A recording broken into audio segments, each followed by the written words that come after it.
ម៉ោង6ព្រឹកបាទនៅវឌ្ឍនៈ Golf Resort ថ្ងៃ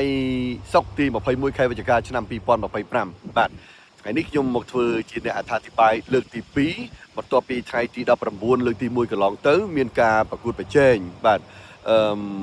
Legion Championship បាទដែលការប្រកួតនោះគឺដណ្ដើមយកជើងឯកនិងជើងឯករងដែលមេដាយនេះមាសបានទៅខាងក្រុមកីឡាវាយកូនហ្គោលរបស់កម្ពុជាដែលឈ្នះក្រុម Legion អញ្ចឹងថ្ងៃនេះគឺប្រជុំដោយកីឡាករបរទេសបាទសុទ្ធតែជើងខ្លាំងមកពីអឺរ៉ុបបាទមានតាំងពីបារាំងអាល្លឺម៉ង់អង់គ្លេសអូទ្រីស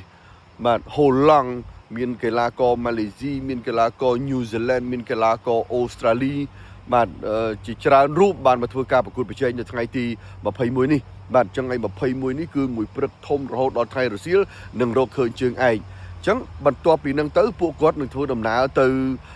កាន់ខេត្តសៀមរាបដើម្បីទស្សនាប្រាង្គប្រាសាទបុរាណនានានៅក្នុងប្រទេសកម្ពុជា